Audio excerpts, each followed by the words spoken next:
Hi అండి, welcome to my channel Shravani spicy kitchen. నేను మీ శ్రావణి. ఇవాళ అయితే నేను చూపించబోయే రెసిపీ అయితే చక్కిలాలు, అలానే కొంతమంది మురుకులు కూడా అని అంటారండి. మేమైతే చక్కిలాలు అంటాము. మీరైతే ఏ పేరుతో పిలుస్తారో కామెంట్ చేయండి. అలానే ఇవైతే చేయడం మోస్ట్లీ అందరికీ తెలిసే ఉంటుంది, కాకపోతే ఒక్కొక్కరు ఒక విధంగా చేస్తారు కదా. ఇలా చూడండి, నేను చూపిస్తున్నాను కదా, చాలా క్రిస్పీగా అంటే చాలా క్రిస్పీగా వస్తాయి. ఇవి చేశాక ఒక 3 to 4 వీక్స్ వరకు కూడా ఎయిర్టైట్ కంటైనర్లో పెట్టామనుకోండి, ఇంతే క్రిస్పీగా ఉంటాయి. తప్పకుండా అయితే ట్రై చేయండి. లేట్ చేయకుండా ప్రాసెస్లోకి అయితే వెళ్ళిపోదాం. ముందుగా అయితే పాన్ పెట్టుకొని 2 cups వాటర్ యాడ్ చేసుకుంటున్నాను.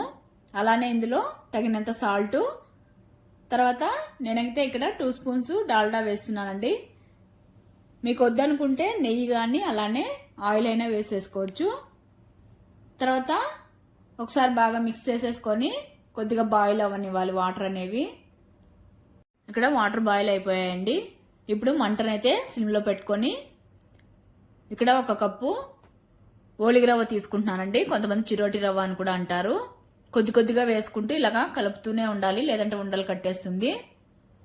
ఇలాగా మిక్స్ చేసుకుంటూనే ఉండాలి. తర్వాత కన్సిస్టెన్సీ అయితే సరిపోతుంది. స్టవ్ ఆపేసేసి పక్కన పెట్టేసుకోవాలి.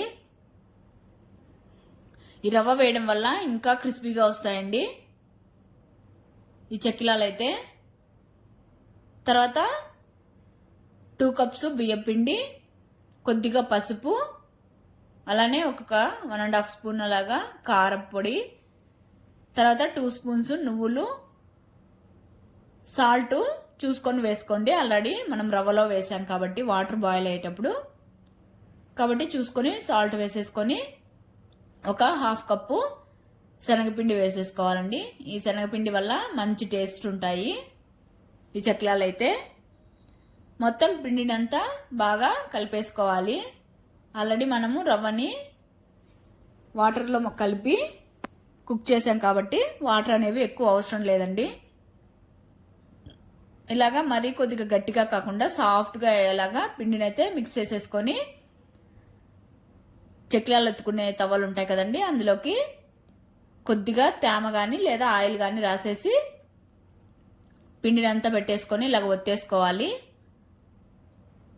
ఇలాగా చక్కిలాలన్నీ ఒత్తేసుకొని ఆల్రెడీ నేను ఆయిల్ అనేది స్టవ్ మీద పెట్టాను. ఆయిల్ కూడా బాగా వేడయిందండి. ఇందులో 1 by 1 వేసేసుకోవాలి. ఇక్కడ ఆయిల్ అనేది బాగా కుక్ అయి ఉండాలి. అప్పుడే చక్కిలాలు వేయంగానే బాగా ఫ్రై అయిపోతాయి. అందులోని ఇది కొద్దిగా సన్నగా ఉన్నాయండి.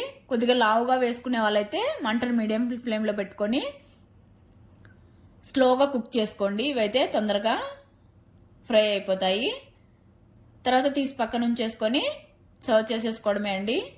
చూపించాను కదా నేను ఆల్రెడీ, చాలా అంటే చాలా క్రిస్పీగా వస్తాయి. అలానే 3 to 4 వీక్స్ వరకు స్నాక్స్కి అస్సలు భయం లేదండి. పిల్లలు కూడా అంతే ఇష్టంగా తింటారు.